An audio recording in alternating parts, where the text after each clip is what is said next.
thank everybody for coming this afternoon. My name is Julian Bray. I'm the section chief for the DSHS part of the AG's office here in Tacoma. One of my other section chiefs, Lynette Weatherby-Teague, is here from the AG's office. And this is an issue that interests us because we represent Department of Social and Health Services, Child Protective Services in Pierce County. So the reason that we're here today is one, so you can get some CLE credits for free, which is great. So I want to thank Carrie Appling with Juvenile Court for doing that, who's out in the hallway, for putting this together. I also want to thank Lori Davenport with Tacoma with BLS for helping us put together a project to help us accommodate some changes in the law in Washington State over the last few years. Washington State is one of a handful of states, fewer than 10 I think, who have opted into a program through the federal government. We get about half our funding. DSHS gets about half its funding through Title IV Health and Human Services through the federal government for reimbursement funds for kids who are placed in foster care. And what we're talking about today are kids who are involved in the court system, the juvenile court system. These are all kids who are dependents, meaning they've been found wards of the court in Pierce County. And the law has changed in Washington State. This is with, correct me if I'm wrong, I'm not sure there are other instances. The law has changed that we have redefined the definition of child for the purposes of dependency law to include people, youth who are in the dependency process who are up to 21 years old now. So that is a change. So they can do things like contract, buy cigarettes, but they are also still dependent in Washington State. We used to say that they aged out. The real impetus behind this is that sort of justice element. I think the reason that my office is really excited to have so many people here for the training is what we're talking about today are kids who are 17 years old, who are dependents of the state of Washington, and helping educate folks, lawyers, who can talk to them about, the RPCs talk about advocacy, but they also talk about mentorship and counseling for kids, or for any client. And what we're talking about is setting up a clinic, and actually our first clinic is next week, next Wednesday, from 3:30 to 5. You are all invited to attend. I had a cousin who was Ari Krishna who lived in San Jose when I was growing up, and they used to have a vegetarian meal every Sunday night, and I never realized it was like a proselytizing event, right? You'd show up, you get some good curry. So that's kind of what this is too. So you will feel a little bit of proselytization here today to try and encourage folks to participate in this clinic. But I will assure you that this will be, when you start going to retirement parties, you go to funerals, and people talk about what's the most important thing, the thing that was most meaningful to their lives. And with lawyers too, they talk about sometimes it's those volunteer cases that they take, right? So you would have the opportunity, if you participate in this program, to volunteer to represent youth who are in foster care or who aren't going home to their parents, who are looking at aging out of the foster care system. They can opt in to staying in foster care from 18 to 21, or they can opt out. And our real concern is these cases aren't failures from DSHS's standpoint, not by any means.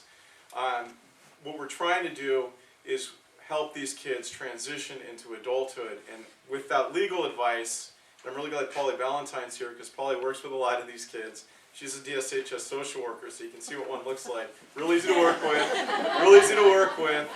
But we're trying to help these kids understand what options they have. Do they want to stay in foster care? Do they want to go to WSU? And there's a whole range of options for them under Washington state law. So this is an exciting opportunity for folks to get involved in doing some real good in our community with kids who are most at risk. So I'm going to introduce Annette, and Judge Van Doornik is here, Judge Nelson, Judge Felnagel. We've got a lot of support from the bench on this project because in the other 38 counties, it's sort of mishmash how they're doing it. Some kids are getting lawyers. There's a statute that says kids shall have lawyers, and we're sort of not all doing it in every county. In Pierce County, we're trying to do it. This is the best we can do. There's no funding for any lawyers for kids through, even though the legislature approved this extended foster care program, they called it, they didn't fund lawyers for kids. So this is our attempt to make good on our commitment when we all signed on to our bar membership to do some pro bono work. So our bench is very supportive of this plan. I'm glad that they're here today. Our two excellent trainers are experts in this area. Annette Lucanville has been practicing in Pierce County for more than a decade, a little over a decade, and has represented dozens, if not hundreds, of youth in dependency proceedings here in Pierce County. So she's right now, you have an OPD contract, right? So she's working with the Office of Public Defense, but she's also an excellent training and mentor and can be the first button on your phone that you call when you have questions if you opt to take one of these cases. Also here is Megan McCann. Megan is an attorney in my office. She has formerly been an attorney with the Guardian Ad Litem program up in King County and also with the Guardian Ad Litem program here in Pierce County, which Annette also did for a while too. So these both are experts. I don't think there's anybody in the state who understands the law better than them, and they both work with tons of kids. So I'm going to turn it over to them for the training. Thank you. Well, thank you, everybody. We had three goals to accomplish today, and the first goal is to do an overview of the dependency process, because I'm assuming not many folks here have participated in a dependency case. I see one or two I know people. a couple people have. I'm not sure about the rest. How many have done a dependency, just so we know what we're working with? Okay. So we were going to do a quick overview of what the dependency process is. And then second, we were going to talk about the extended foster care statute, which is the newly enacted statute that allows some youth to participate in foster care services until age 21. And then finally, we were going to talk about very briefly how to best work with kids. So we did prepare some materials today in this fancy little handout that would otherwise be known as a PowerPoint. Our goal for this was really just to have a resource that you could walk away with without having to read every single statute and case and non-offender bench book guide out there. So that you would have an opportunity just to flip through, find some quick answers, and then if need be, you would know where to go. So it's meant to be just a brief annotated guide. So I think if nobody has any questions about how we'd like to proceed, maybe we could just start talking about what a dependency is, how the petition, or how a dependency case is started, and then where, in the course of a dependency case, would you likely encounter a youth who might need an attorney for the purposes of the extended foster care statute. Does that sound like a plan? Great. So, do you mind if I just start? So I took civil procedure like all of you, and I was really lost the entire time because they start with a summary judgment motion, and you have no context for it. And then I learned that when you look at civil procedure like party planning, it makes a lot more sense, right? So the very first thing you're going to do is, are we going to have a party? Are we going to have a dependency case? Well, let's think. What kind of a case would a dependency case be? And by statute 1334-030, basically a dependency case involves any child who's been abandoned, abused and neglected, or has no parent available to care for them. So when we're talking about a dependency case, we're talking about a case in which fundamentally the state, through DSHS, is alleging that there's nobody who's able to care for this child adequately. And so what the state does is they file a petition. So they decide, yes, we're going to have a party. And whenever you have a party, right, just think about when you were younger, you had to ask somebody for permission, like, can we actually have this party? Can we really throw this party in this courthouse, in this county? And so one of the things in the petition, when the petition's filed, is you have a threshold hearing similar to an arraignment or a probable cause hearing, where you say to the court, we've decided to have this party, and part of our party planning is we're alleging this child's been abused, neglected, or has no parent capable. And we have a threshold question for you. While we're party planning, can we keep this child out of the home? And that's called a shelter care hearing. Has anybody ever heard of the shelter care hearing before? Right? The initial hearing that happens after a dependency petition's been filed to determine if a child can remain out of home until trial. So during the process between filing a petition and a shelter care hearing, where we're asking a judge, can we keep a child out of a home? We're marching towards the actual big event date, right? The fact-finding hearing. So typically in a dependency case, which this is just for reference, so don't feel like you have to absorb any of this except the lovely storytelling, between the date of the petitions filed and the fact-finding, 75 days, no more than 75 days can elapse. So you get to the fact-finding date, 75 days have passed, we still have a youth who's presumably in out-of-home care or alleged to be dependent, and the court is going to decide one thing only, whether or not a child is dependent under the statute. And again, as I said before, you'll hear that there's 3 ways to be found dependent, and we'll talk about the 4th way later, because they've either been abandoned, abused, and neglected, or there's no parent available. So if the court does decide, yes, this child is dependent, the next inquiry would be what? So we have a child who's dependent. What's the next thing we need to start talking about? Placement. Placement. Exactly. So this child is dependent. The state needs to intervene to make sure the child's safe. So we need to talk about next at a dispositional hearing. Where is this child going to live? What else are we going to talk about? So we can't just have a child hanging out of home forever. So what's something that we have to work on? How do we get the child back with the parents? And so what sort of things might have to occur in order for a parent to have their child return to their care? Sure. Services.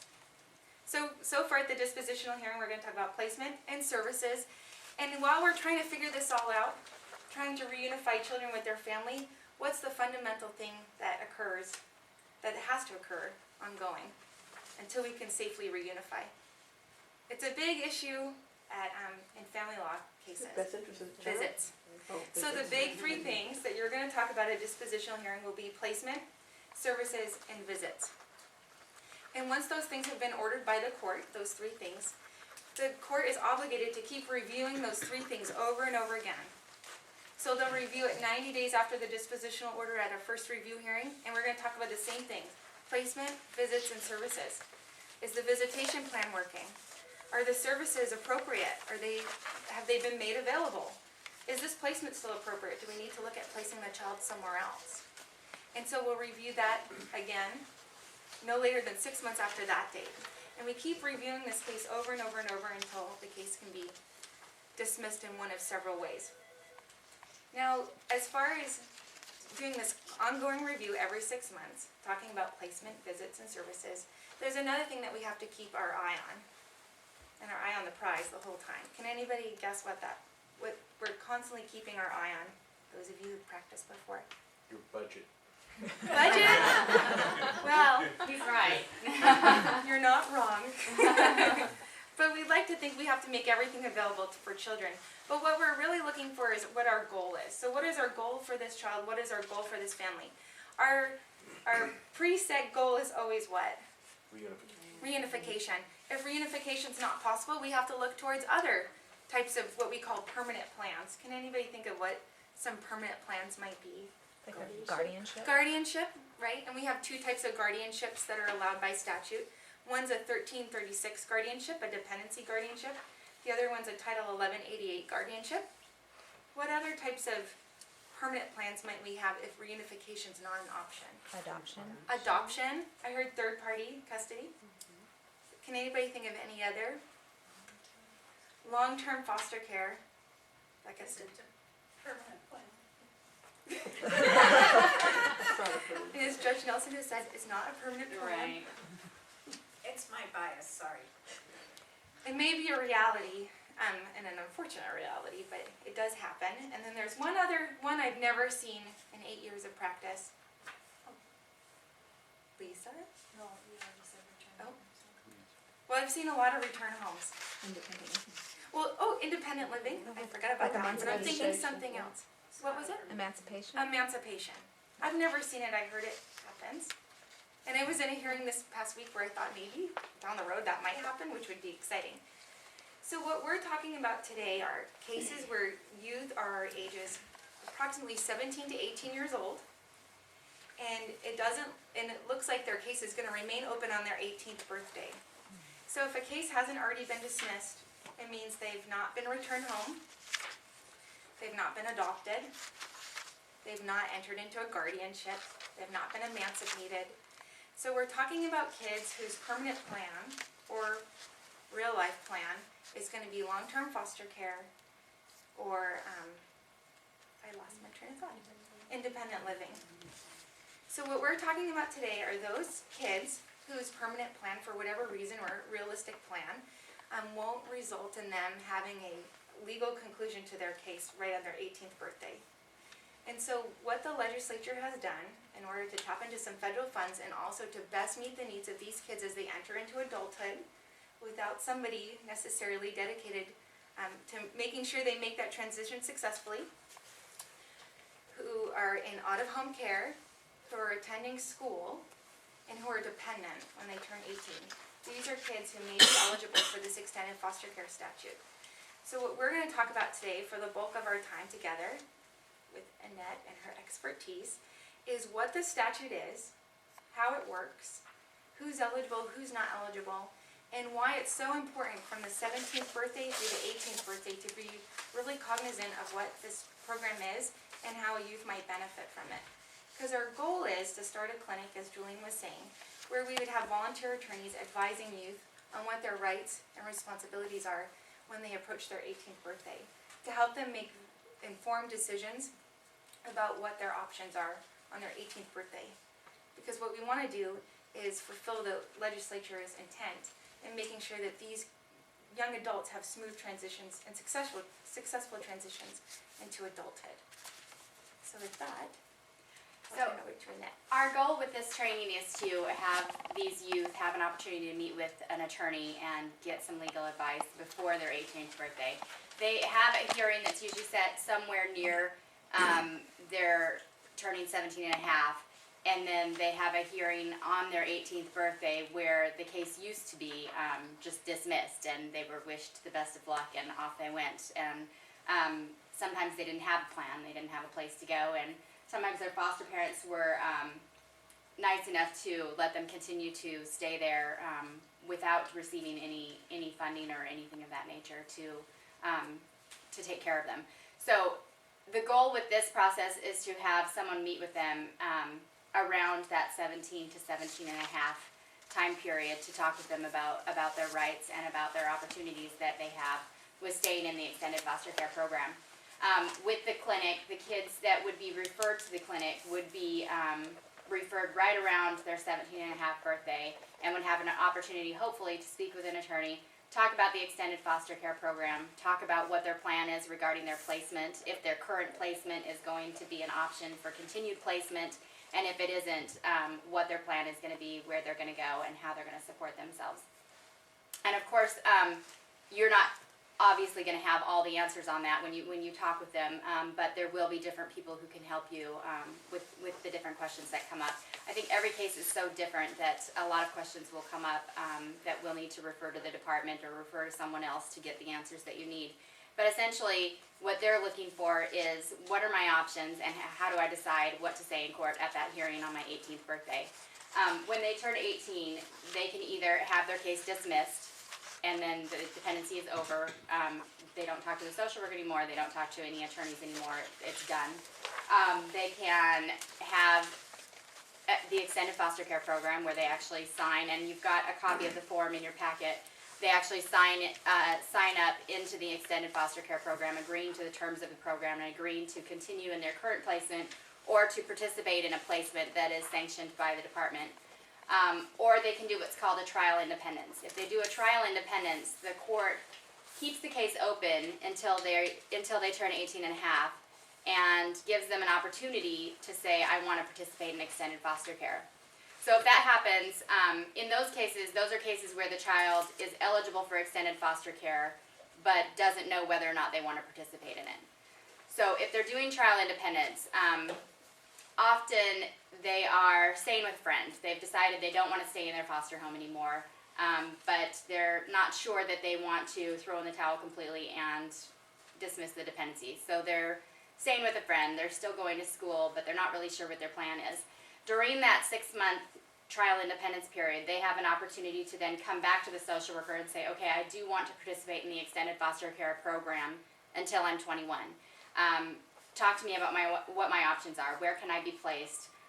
Can I continue in my current school program? Is that an option in conjunction with where you're going to place me? And then come up with a plan and then participate in the extended foster care program. If they do not contact the social worker during that 6-month period, the social worker will then ask to have the case dismissed at the end of that 6 months when the child turns 18 and a half. If they do want to participate in the extended foster care program, the first things that we need to look at are their eligibility. Are they able to participate in the extended foster care program if they want to? They need to be dependent, and of course that's usually not the issue in these cases. They need to be in foster care. If you've talked to other people who work in this process, the definition of in foster care has recently changed. When the law was enacted, The actual language said in foster care, and the courts were interpreting it very literally and only allowing children who were in a licensed foster home to participate in the extended foster care program. So unfortunately, we lost a few kids who could have benefited from this program because they were in relative placement, or they were in what we call a suitable person placement, which would be a family friend or someone like that the department and the court has found to be an appropriate placement for them.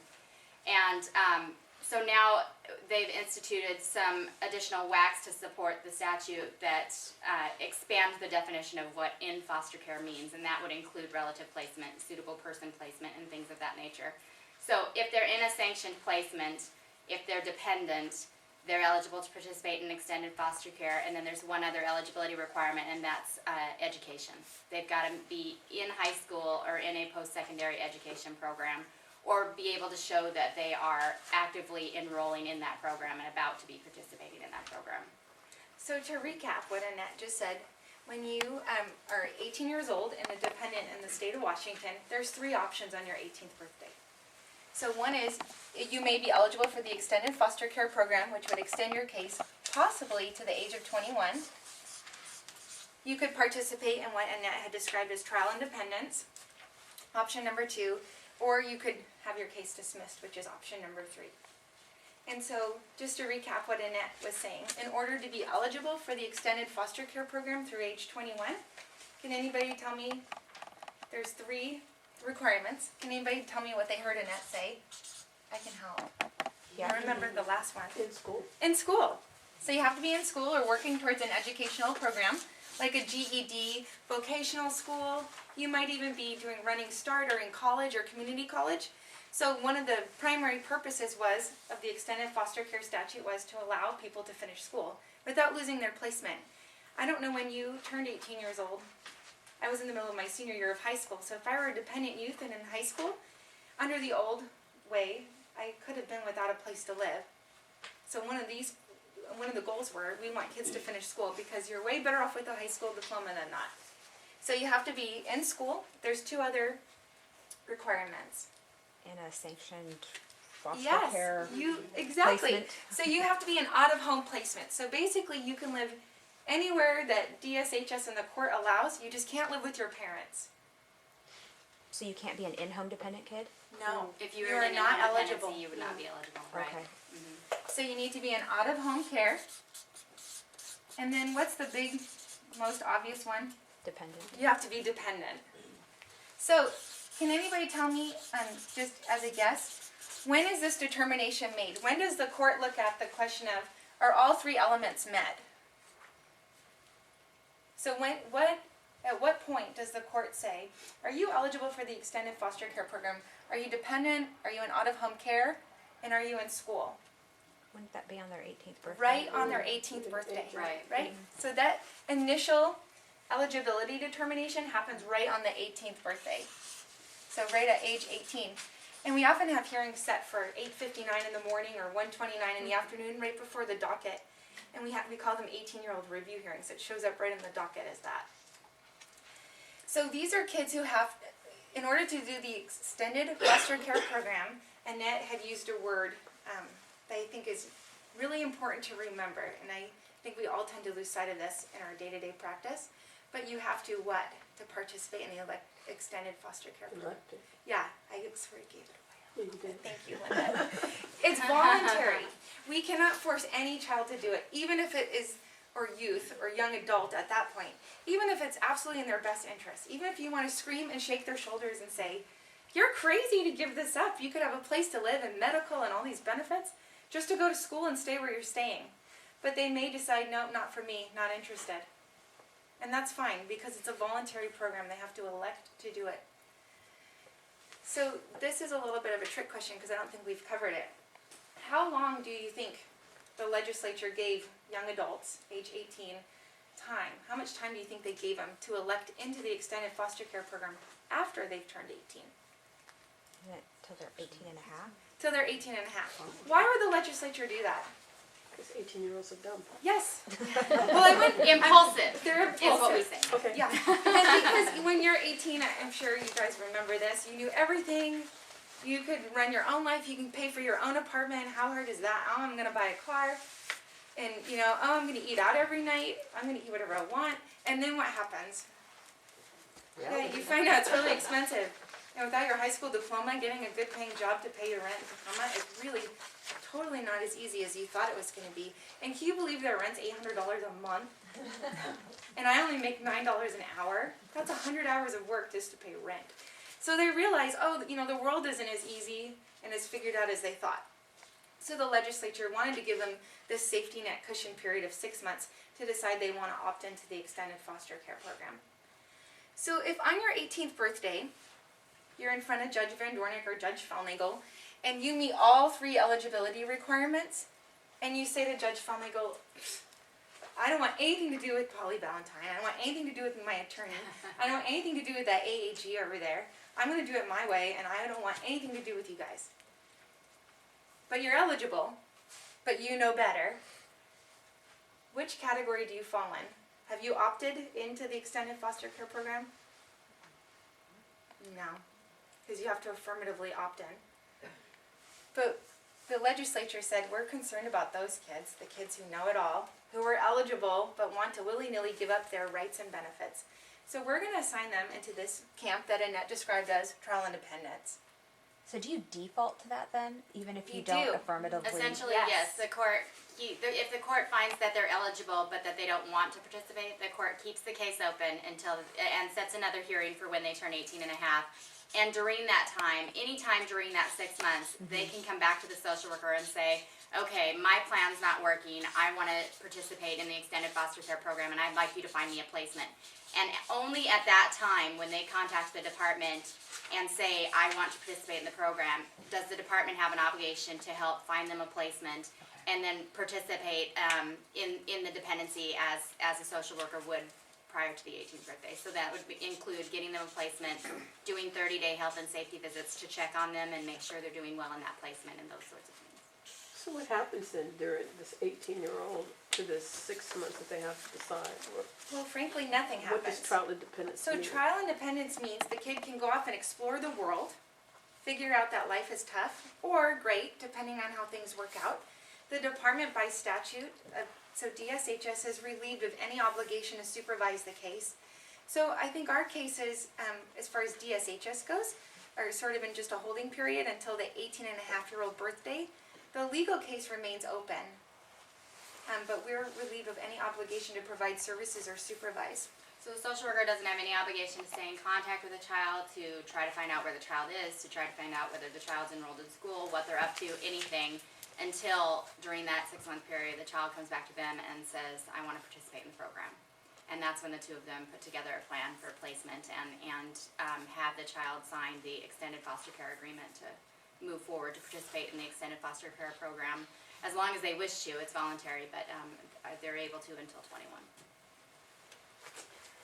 What percentage of youngsters decline EFC and what are they paid to stay in it?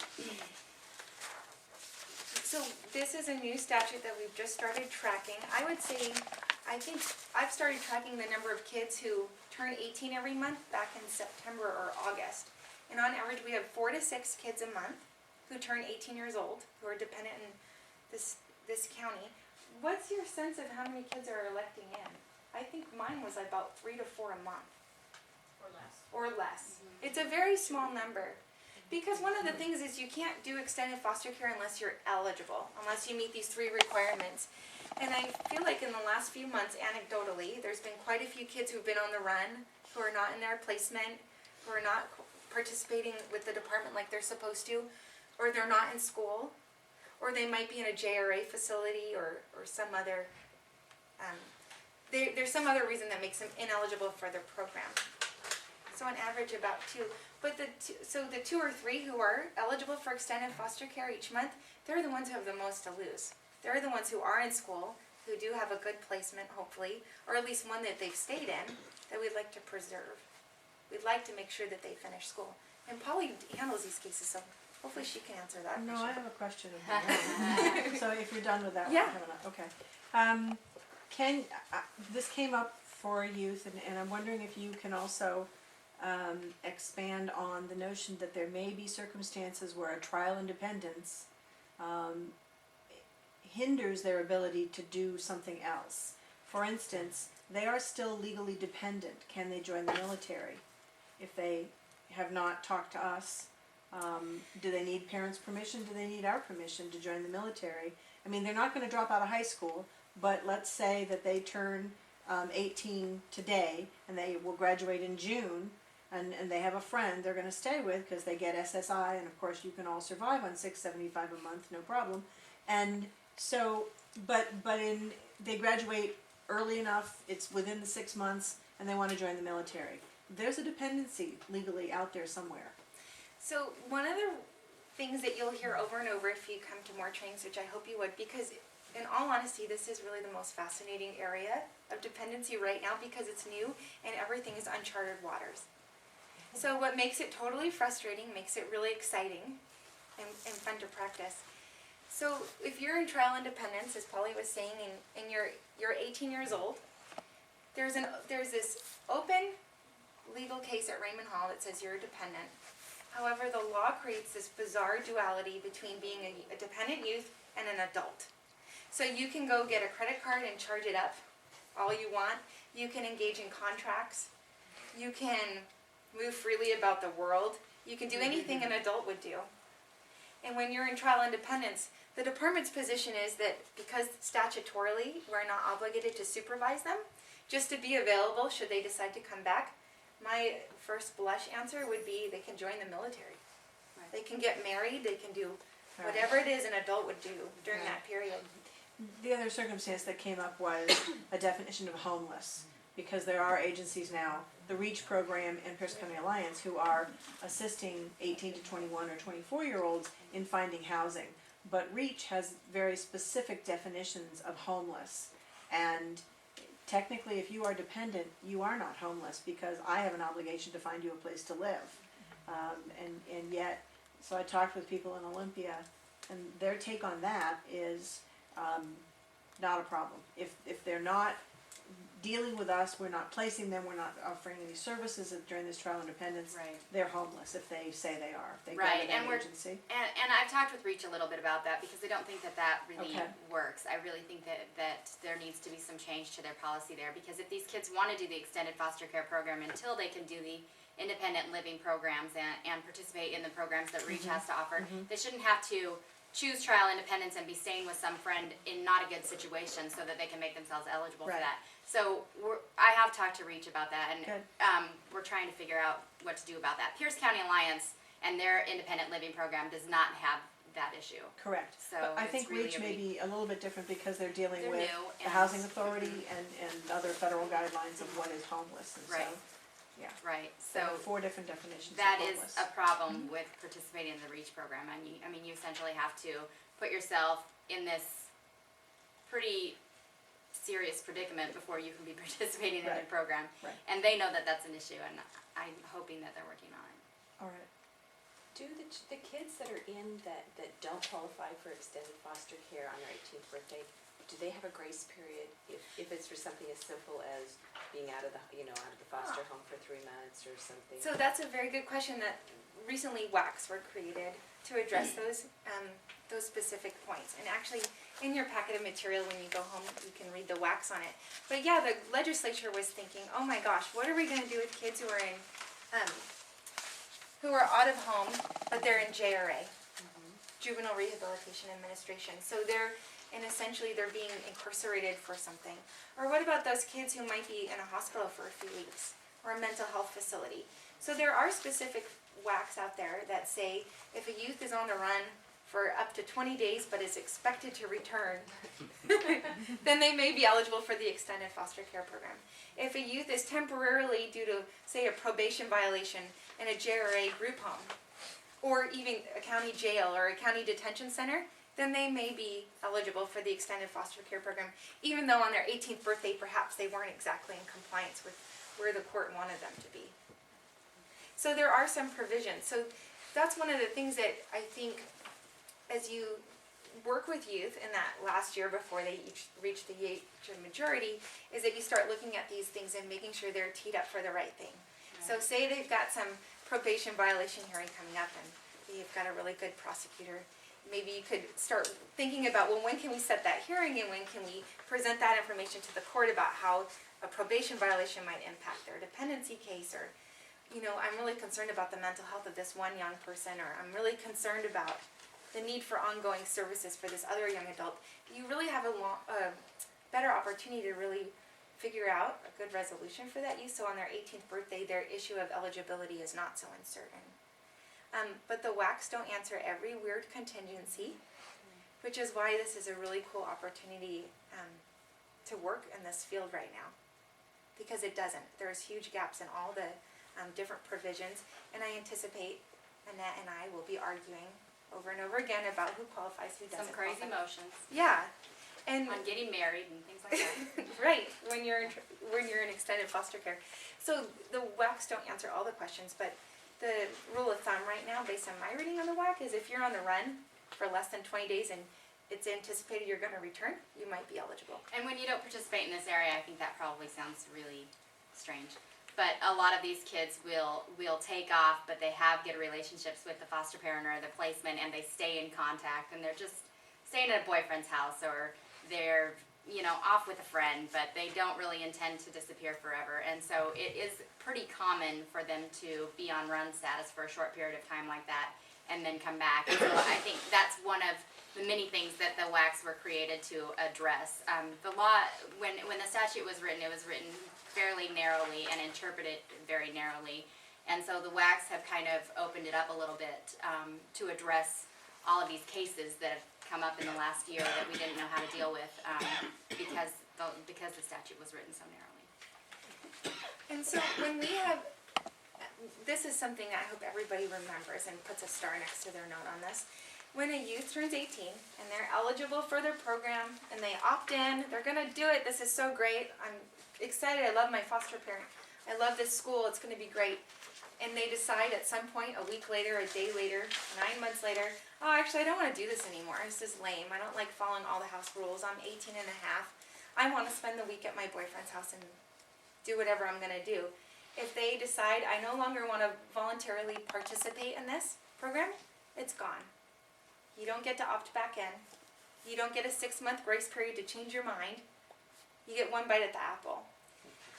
Similarly, if you do trial independence, and you're 18 years old and 4 months and you're like, oh shoot, this is really hard. I didn't realize groceries were this expensive, and I really like eating Gatorade and frozen pizza, but not this much.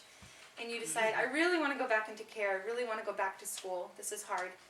You can opt in, because you're within the 6 months, but if you change your mind a week or two later, you don't get the rest of your 6-month period. So you get one bite at the apple. Could you imagine, those of you who have kids who are in college, if your kids had to make, you know, one, but like really make a very good decision. Because I have a 21-year-old who keeps moving in and out of our house, changing her mind about how fun it is to live on her own. And I keep thinking, you know, a lot of less fortunate kids get one bite at the apple. So just think about that. And when you're meeting with kids and they tell you, oh, I'm so sick of this, my foster mom's so awful, she turns the TV off at midnight. Is that really that awful? You know, is that bad? Think about it, because you got one shot at this to make it work. And if you're working with your social worker, and we can work with placements, we can work with services, we can work with all sorts of things, but we can't work with you deciding to opt out, because once you're out, you're out. You don't come back in. So I hope everybody makes a good mental note about that when inevitably a young adult says to you, this stinks, like I'm tired of this. How tired are you really? Because once you make this decision, it's pretty final. And so just moving on, because then we're going to talk about all the fun parts about extended foster care that we didn't really get to, that I think you'll enjoy. If you're not eligible for extended foster care at all on your 18th birthday, on the day you turn 18, the day you're going to go buy some lotto tickets and dry ice, whatever else you can buy at age 18, if you're not eligible, your case is dismissed. You're done. You don't get the trial independence. You don't get the opportunity to opt in, opt out. You don't have any options. You're done. And we dismiss your case. So the hope for these kids is that they can all connect with someone and meet with someone at age 17 and a half, so that if they want to participate in extended foster care, if they're not eligible at that time, we can make some changes. We have some time to make some changes to make them eligible, so that they can participate in the program if they'd like to. I had a quick question. What about the kid that's a dependent youth? He had been in a foster care sanctioned placement, but he has a huge drug addiction, and so now he's in a long-term inpatient program. Don't know about the school bit. Let's say that he plans on going back to school to get his GAD once he gets out of his inpatient program, but he's in inpatient on age 18. It's not specified in the wax. I mean, is that something? I mean, We it might seems like a have really different good Positions I on was that. gonna say, you might Tell them see what us you'd start argue, and then I'll tell them fighting what I'd right argue. now. because we have a kid at Raymond Hall who is in a long-term inpatient program. He has a criminal case, which is why I'm aware of him. He's a dependent youth. I know he has aspirations to at least get his GED. He may or may not still be in his inpatient program when he's 18. He's 17 and not quite 17 and a half yet. Is he working on school right now? No, because he's in his inpatient program. So the statute, or not the statute, the Wax. WAC says He had been going to like, when you're high looking school. at initial eligibility, so initial eligibility on their 18th birthday, the WACs do carve out some exceptions. If you're temporarily away from your foster home or your out-of-home placement because you're in a mental health facility, a drug So that treatment would facility, qualify then. a hospital, it could qualify, but then the question that Annette and I were gonna fight over, what does temporary mean? Right. Are we talking a year and a half? Are we talking 6 months? Are we talking And does the 3 months? department want to keep him in the program? Because if they don't want to keep him in the program for whatever reason, then they may argue that he's not Suitable. showing an intent to participate in a school program, whereas I, as his attorney, Maybe he's is a gonna. chronic runner who runs just for short periods of time but always comes back. Well, it Right. might be less than 20 days, so you might be okay. He's totally less than 20 days. He always gets caught. But this is, so- so what you're articulating is, there's an area in the law where I'm not sure the department has, can say for sure how they would respond for one kid, because every circumstances are so different. However, this is why youth need attorneys, because we need somebody to bring a motion and say, yes, this youth is eligible for the extended foster care program, here's why, and maybe the department is in agreement with it, maybe the department's not. But that's the exact reason why it's so crucial that youth have attorneys. So good question, and I hope you'll volunteer. Oh, I'm totally planning on Trying volunteering. to get an idea of the framework, so the kid, before he's 17 and a half, who's the attorney for the kid? Well, that's a good question. So statutorily, youth are entitled to an attorney on their 18th birthday. Prior to that, it's really at the court's discretion whether or not they need an attorney. At least that's how we operate in Pierce County. And then They can why request are an you attorney. two against each other? I don't care. Oh, okay. So I'm an assistant attorney general. I represent the Department of Social and Health Services. So I represent the state agency that is in charge of caring or being the custodian of these youth. So we're the moving party. We're the folks who are asking for children to be removed from parents' homes. Okay. And Annette represents youth. And I'm a defense attorney, so So we just basic- inherently don't like each other. I'm just kidding. No, I'm kidding. How do you get clients? Okay, so when you're appointed on these cases, the court, the Oh, okay, child you've comes been into court and appointed. asks for an attorney if they're prior to 18 or on the 18th birthday. The child comes into court, asks for an attorney. The court makes a finding that they're either going to appoint an attorney or deny the request for some other reason. Once the court orders that an attorney be appointed, then actually the guardian ad litem's office at Raymond Hall contacts an attorney on the roster of attorneys who represent children and asks them to take the case. And then once we have someone who takes the case, they enter an order specifically appointing you as that child's attorney. But now, under this system, that's gonna stop at age 17 and a half? Well, what the Yeah. problem is that when this statute was created, it didn't include a fiscal note really to provide funds to counties to pay for attorneys.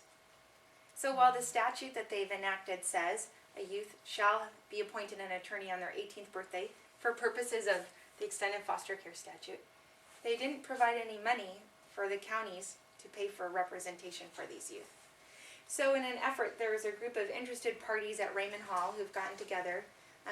The judicial officers who are present today were the ones who sort of corralled everybody and said, we need a solution to this problem, where youth do need to be advised of their right to possibly the extended foster care statute or trial independence, to tee it up appropriately so they can have options when they turn 18, so we're not only in the dismissal category. And so the consensus was the best way to approach that would be with volunteer attorneys, people who would be willing to meet with the kids, meet with kids at least once at a clinic between perhaps they're 17 and a half on their 18th birthday, so that an attorney can hear what the child's goals are and then advise them the best way to meet those goals within the framework of what's available to youth on their 18th birthday. And Because, is I'm sorry. So is the OPD gonna put some resources into the kids after they turn 17 and a half? No, OPD is and that probably caused a little confusion. OPD provides contracts for parents' representation only, and so the contract that I have with the Office of Public Defense is only to represent parents. All of the payment that is available to represent kids in these cases comes through Pierce County Juvenile Court, and at this point, there's no funding to cover payment for the kids who are participating in the extended foster care program. For their So representation. the hope is that they'll be able to sign up for these clinics. They'll come to these clinics and be matched up with a lawyer who then can talk to them about their rights, so that when they do get to that hearing on their 18th birthday, they have a plan. They know what they're going to go into court and say. They know what they're going to ask for. They understand what trial independence means. They understand whether or not they're eligible for extended foster care, and they know exactly what they're going to ask the court for and know what the expectation is regarding the court's response. Is it your expectation that an attorney will show up for that hearing, or is the kid representing themselves for that hearing? They're just simply seeking counsel at the clinic. Well, in a dream world, you'll all fall in love with these cases and want to keep them. But what the expectation of the clinic is just to provide advice at the clinic, and that hopefully when the youth walks away, that they walk away with something in their hands, perhaps a piece of notepad paper, saying, "Here's what here's here's my options," Right. and so that they can think about it, because their only interaction with folks talking about their 18 out aging out plan is not just the clinic attorneys. Presumably their social worker who does monthly health and safety visits are going to talk to them every month. What's your plan? How are you working on it? What are you going to do when you turn 18? Have you thought about extended foster care? Have you thought about getting enrolled in school so you will be eligible on your 18th birthday?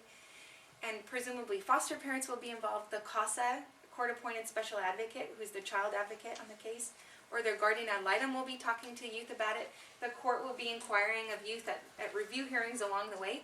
So the thought is, the more we ask youth over and over again, what is your plan, what is your plan, hopefully they'll think about it.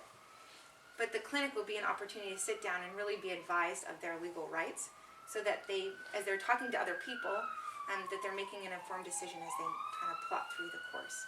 If a youth had a really big legal issue that you've identified at a clinic, we'd probably ask for an attorney to be appointed through the court system, and maybe a volunteer would want to take it, which would be great, or perhaps we'd get one of our panel attorneys to take the case on. But we really need a mechanism to screen for where the big problems are, versus kids saying, at 18 and 3/4 years old, "Oh, I have a huge problem, I forgot to tell people," or "Oh, I wish I would have known about that."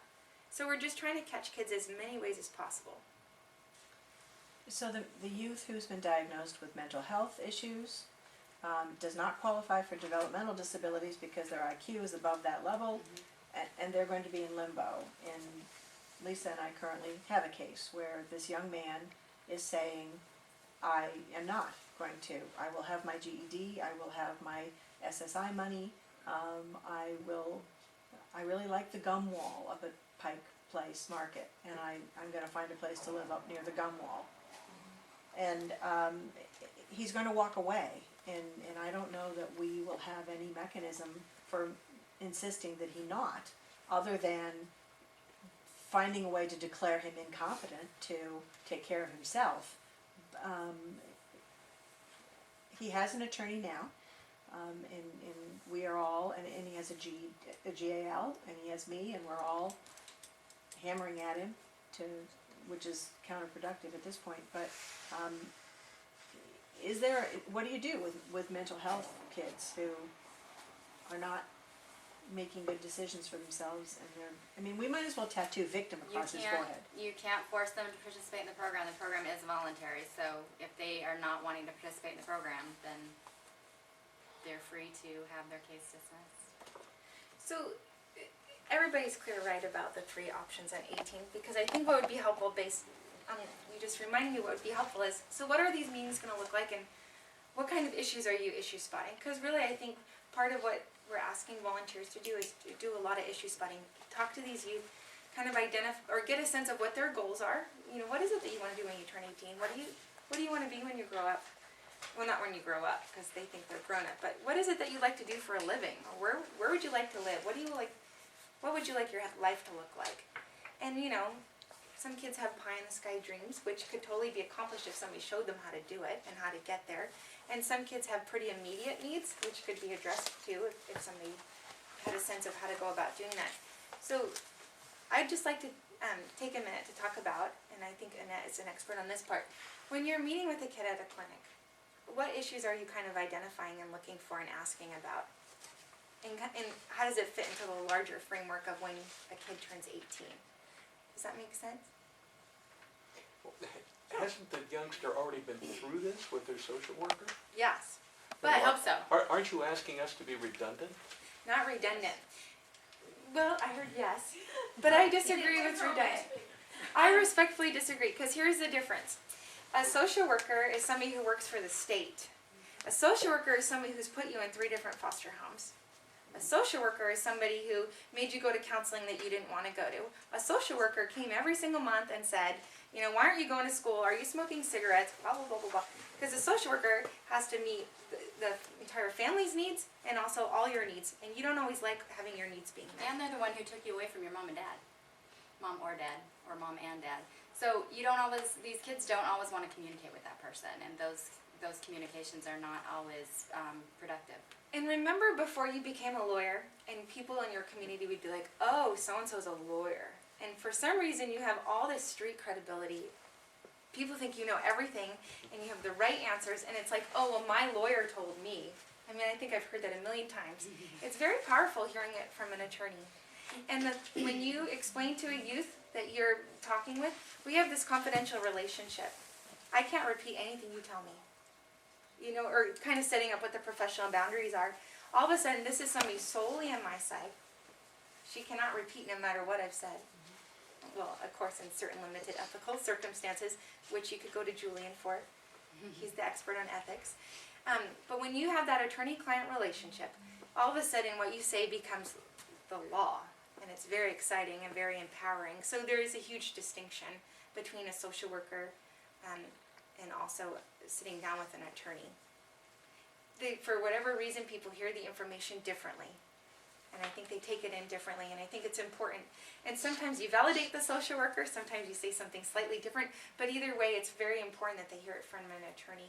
Plus, if you think about it too, I know a lot of people who think they know a lot about criminal law because they've seen Law and Order, and they know all about stuff because they've read in the paper, and they're always quick to give legal advice, but they might not necessarily know all the finite or tiny details to everything. So it's really important that somebody who can at least listen and identify an issue, not necessarily know all the little pieces of the law, but be able to identify, that doesn't sound right, we need to look into that a little bit more, is also very powerful.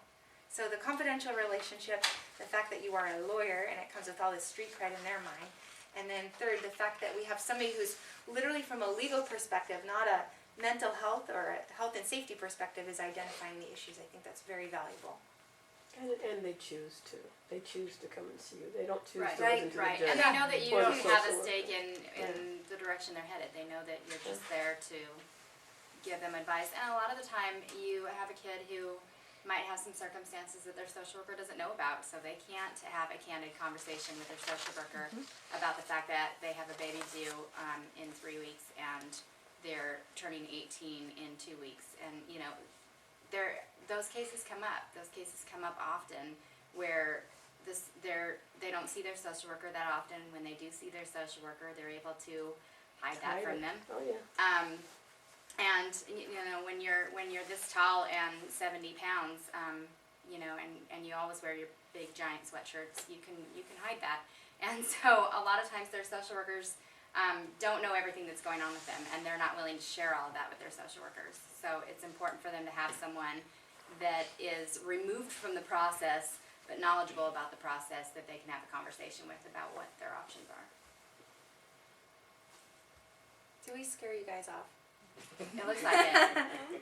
So basically, when you meet with youth, Annette can speak to this far more experience than me, of course, but one of the things that is going to happen is they're going to want to tell you some of their story, or at least some of their plan. And so the whole time you're just thinking, okay, well, how does this fit into what your options are when you're 18? Into these 3 options. Because really that's all they have are 3 options.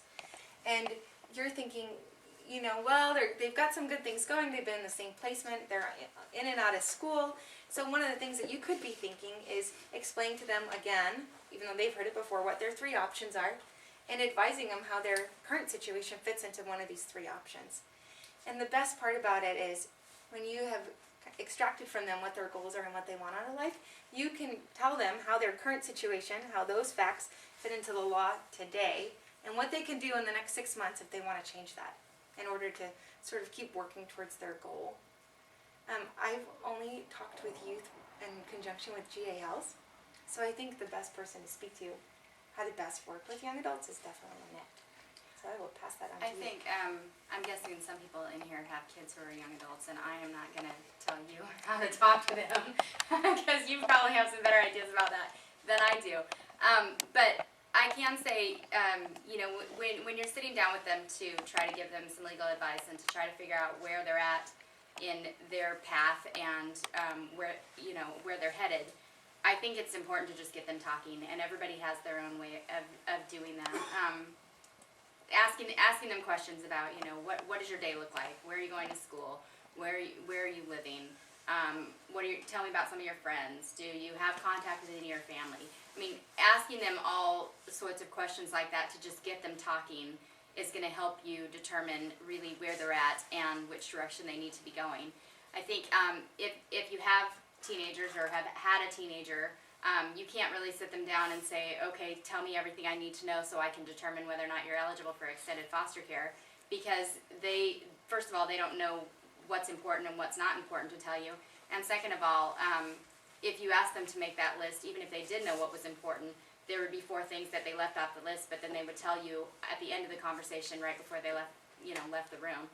So it's really important to just get them talking and ask them questions and get the conversation going.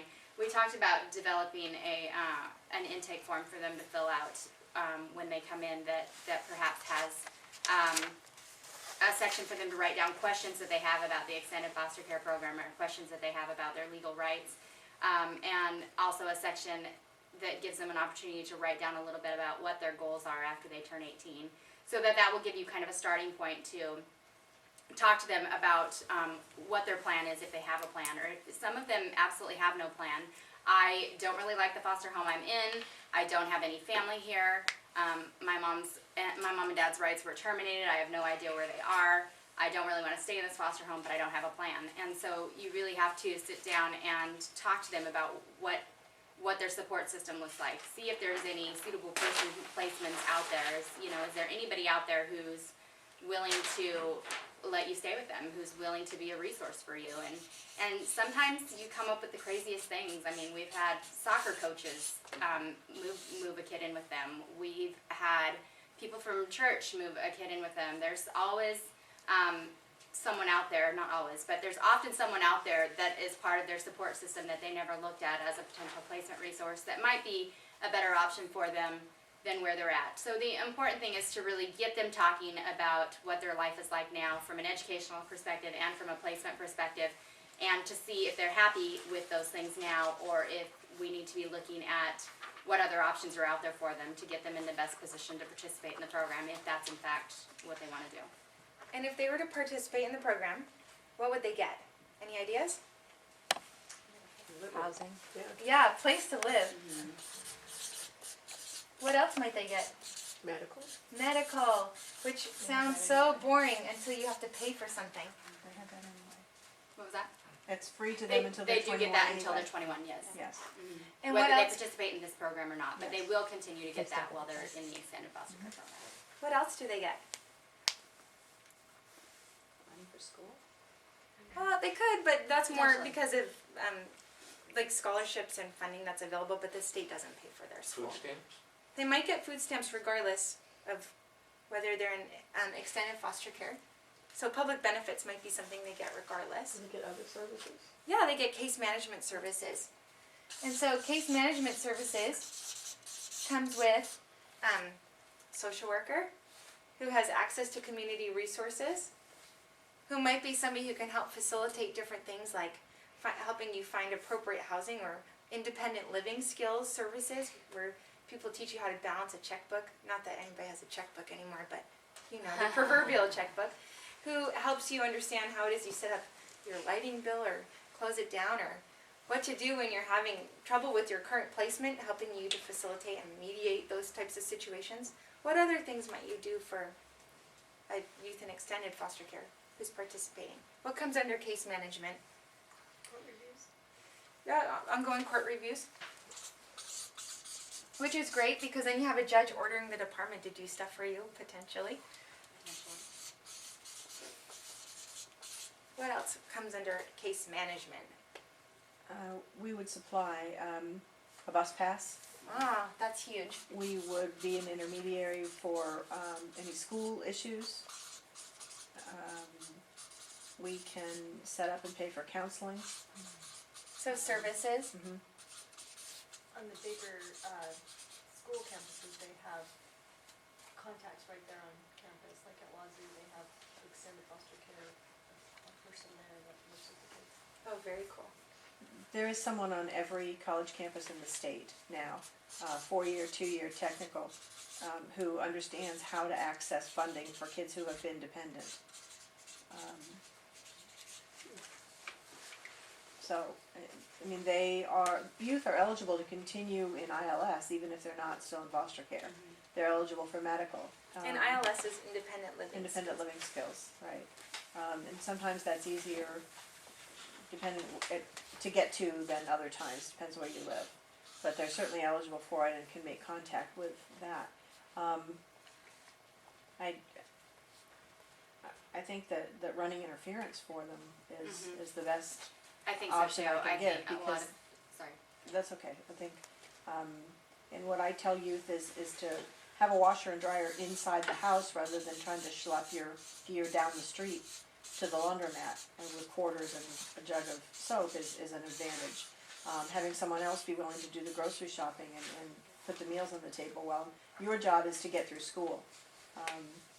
We also have the option to allow them to stay in foster care when they're doing college classes as well.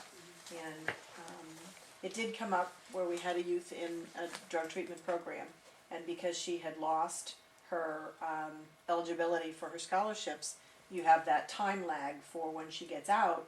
She's not in school because she doesn't have her FAFSA grant, or she doesn't have her Pell Grant, or whatever it's called now. And so we just had to let her ride for a while until that date came back up again. And so that's that gray area for, is she in school or isn't she in school? And that's a good question. I'm glad you made the comment about college, because a lot of these kids are participating in college programs but are still remaining in their foster care placement. So placement is really the key to participating in extended foster care. They don't have to go out and get an apartment and take care of themselves. They've got the placement, and that is probably the most important part of this. If they are participating in a college program, I know Lisa mentioned Wazoo a minute ago. Another cool part of this program is that they can be placed in a foster home, but yet be in a dorm at Wazoo and be participating in an extended foster care program. So as long as they're still, Come home for Christmas break. right, as long as they're still placed with in class. And so I don't know how many times there are school meetings where the social workers are going in to advocate to keep those kids in the school program and talking about, look, here's what this kid has been through. Here's the things that are going on for him, and you're not seeing the big picture, and you know, helping advocate to keep them in their school program so that they can participate and keep that same support network, because of course school is not just about the education, it's also about the friends and the support network that they have there, the teachers. So to wrap it up, I mean, the big advantage to extended foster care program is you have somebody who has your back. So, which sounds not so important when you're 18 and you've got the world, the palm of your hand, and then you realize a few months later maybe not so much. But it's really a huge advantage. Extended foster care, and how are we doing with services? How are we doing with placement? How are we doing with possible sibling visits? So it's those same 3 issues that come up over and over again. But, so anyway, some fun reading for your weekend. Even though it's only Tuesday, so you might want to get a jump start. I know you're all excited. Has everybody signed the sign-in sheet? Yeah. Okay. So I don't want them to intimidate you. So the goal is that we have this clinic once a month. It'll be the first Wednesday of the month at 3:30 at Brandon Hall in the conference room, which is located on the second floor. Annette has graciously agreed to be there to help facilitate. So truly, I don't think we're gonna have more than 2 to 6 kids, it's hard to tell, but we would really, really love to have volunteer attorneys come, and it's new, it's something we're just trying to see if it'll work, if this will meet a need that we know is out there. I think that if you come and you meet one of these kids, you'll get engaged, because they're usually pretty remarkable kids, and if they're at this point, and they voluntarily come, because we try not to order them to come to this thing. I have ordered a criminal offender to do that, but the dependent kids, we say this is an option, we would like you to come, and the social worker can bring you.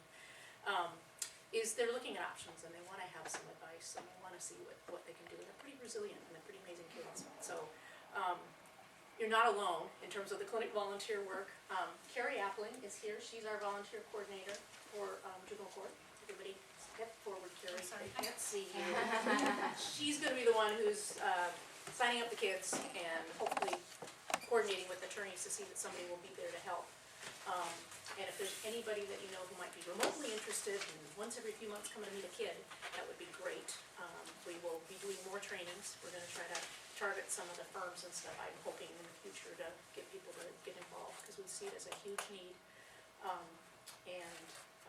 Anyway, I really wanna thank Meg and Annette and everybody should give them a round of applause.